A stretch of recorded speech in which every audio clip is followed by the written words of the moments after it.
اللهم لبيك لبيك لا شريك لك لبيك إن الحمد والنعمة لك والملك لا شريك لك.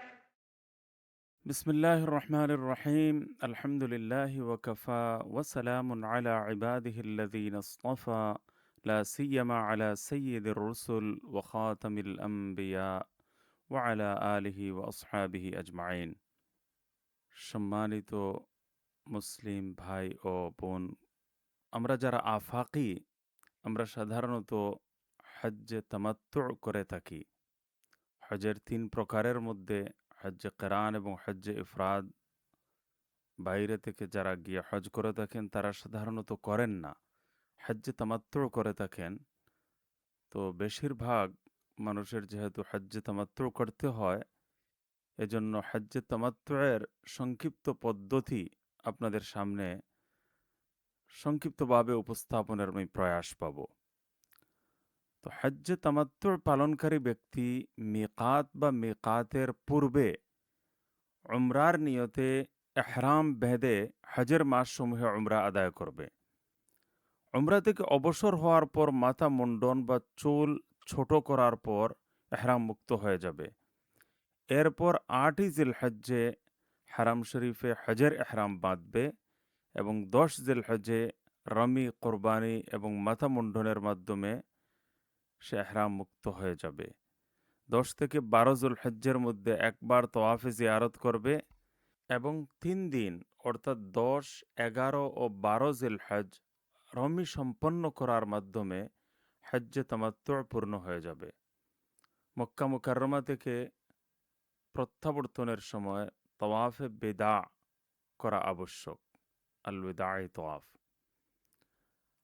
হজ্জে তামাত্তু করার একটু বিস্তারিত পদ্ধতি, সেটা এইভাবে যে মিকাত বা মিকাতের পূর্বে উমরার নিয়তে এহরাম বেঁধে হজের মাসসমূহে অর্থাৎ শাওয়াল, যুলকায়দা, যুলহিজ্জার প্রথম দশক, এই সময়টাতে উমরা আদায় করা হবে। এখন উমরার পদ্ধতি কি? মক্কা মুকাররমায় এসে তওয়াফ করবে, অর্থাৎ বায়তুল্লাহর 7 চক্কর দিবে। প্রত্যেক চক্কর হাজারে আসওয়াদ থেকে শুরু করবে এবং হাজারে আসওয়াদে এসেই শেষ করবে। প্রত্যেক চক্করের শুরুতে হাজারে আসওয়াদের ইস্তেলাম করবে। 7ম চক্কর শেষ করে 8ম বার হাজারে আসওয়াদের ইস্তেলাম করবে। ইস্তেলামের অর্থ হলো, যদি সম্ভব হয় তবে হাজারে আসওয়াদকে চুম্বন করা হবে। এটা মূল মাসআলা আমি বলছি। যদি সম্ভব হয় তবে হাজারে আসওয়াদকে চুম্বন করা হবে, আর যদি সরাসরি চুম্বন করা সম্ভব না হয় তবে হাত দিয়ে স্পর্শ করে সেই হাতকে চুম্বন করা হবে। আর যদি এটিও সম্ভব না হয় বা এহরামের অবস্থায় হাজারে আসওয়াদে সুগন্ধি লাগানো থাকে, এজন্য সুগন্ধি লাগার আশঙ্কা থাকে, অথবা প্রায় এখন তো নিশ্চিত যে সুগন্ধি লেগে যাবে, এই অসুবিধার কারণে দূর থেকে হাত দিয়ে ইশারা করে হাতকে চুম্বন করবে। বর্তমানে যেহেতু খুশবু হাজারে আসওয়াদে লাগানো থাকে, এজন্য কোনোভাবেই হাজারে আসওয়াদে এহরাম অবস্থায় স্পর্শ করা যাবে না, কারণ প্রচুর পরিমাণ আতর থাকে, এজন্য দাম ওয়াজিব হওয়াটাই স্বাভাবিক। তওয়াফ এইভাবে শেষ করে, তওয়াফ 7 চক্কর কমপ্লিট করার পর 2 রাকাত নামাজ পড়া হলো ওয়াজিব। যদি মাকরু সময় না হয় তবে তখনই আদায় করে নেবে, অন্যথায় মাকরু সময় শেষ হওয়ার পর পড়বে।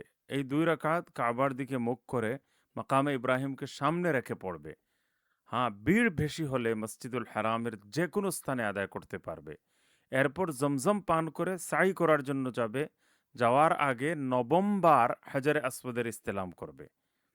এরপরে সাই শুরু করবে। তো সাই সাফা থেকে শুরু করবে, মারওয়া পর্যন্ত 1 চক্কর, তারপর মারওয়া থেকে সাফা পর্যন্ত 2য় চক্কর, এভাবে 7 চক্কর পূর্ণ করবে। এর নাম হলো সাই। এরপর মসজিদুল হারামে এসে 2 রাকাত নামাজ পড়বে।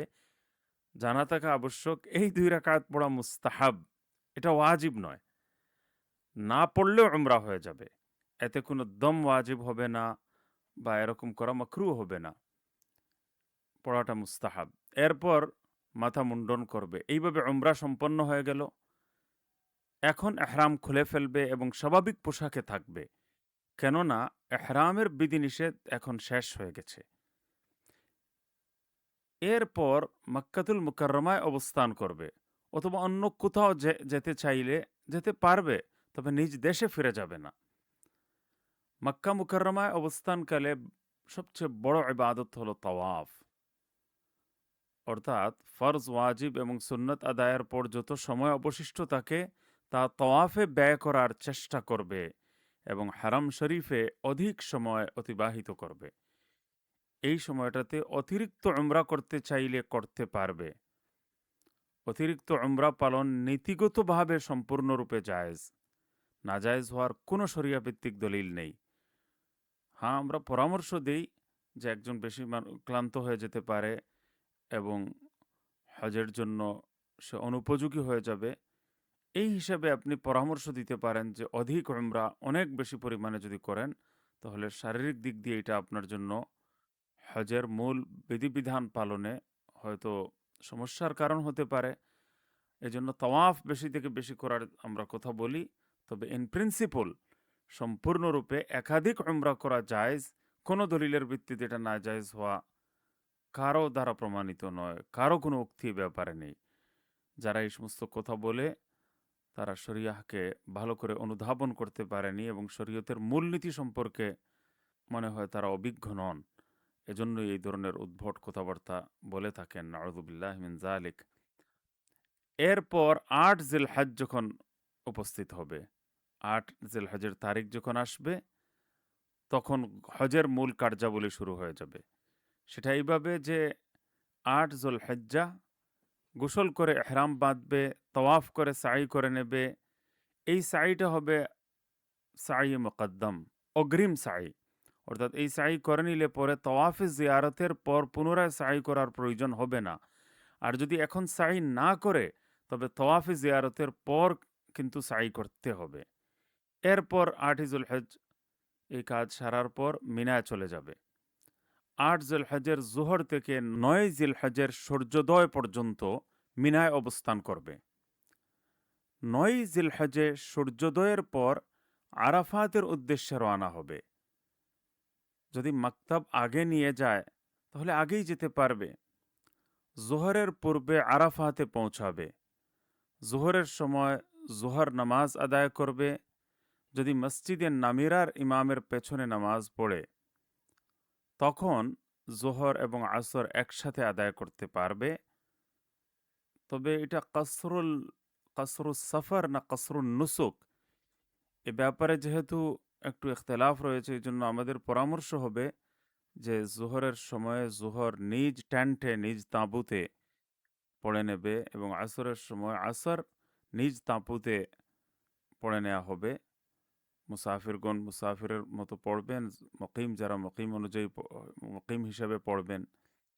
কারণ এখানে কসরুল সফর এবং কসরুল নুসুকের একটা মাসআলা বড় ইখতিলাফের কারণ। তো আমি বিস্তারিত আলোচনায় যাচ্ছি না, কারণ এটাতে সময় অনেক লেগে যাবে এবং অনেক একাডেমিক ডিসকাশন।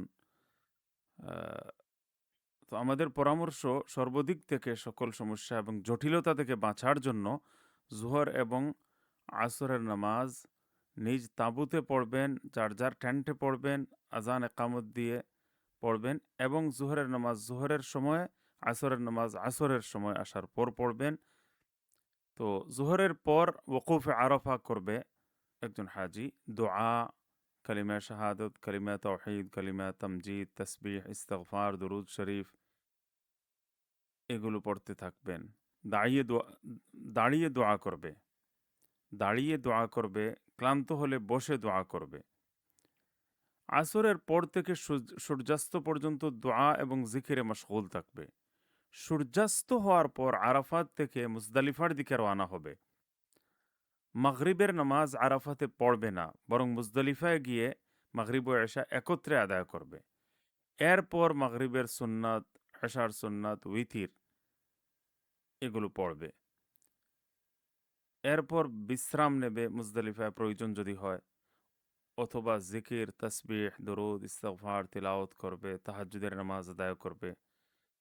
এই সময়টাতে প্রায় 70টি কঙ্কর সংগ্রহ করবে। সুবহে সাদিক হওয়ার পর ফজরের নামাজ একেবারে প্রথম ওয়াক্তে অন্ধকার থাকাবস্থায় পড়বে, এরপর কিছুক্ষণ ওকুফ করে দোয়া করবে, এরপর মিনায় ফিরে আসবে। 10, 11 এবং 12 জিলহজ্জের কার্যাবলী কি? তো 10ই জিলহজ্জ জামারায় আকাবাহকে 60টি কঙ্কর নিক্ষেপ করবে, যেটাকে আমরা সাধারণত বড় শয়তান বলে থাকি। সেখানে 60টি কঙ্কর নিক্ষেপ করবে, এরপর কোরবানি করবে, এরপর মাথা মুন্ডন করবে।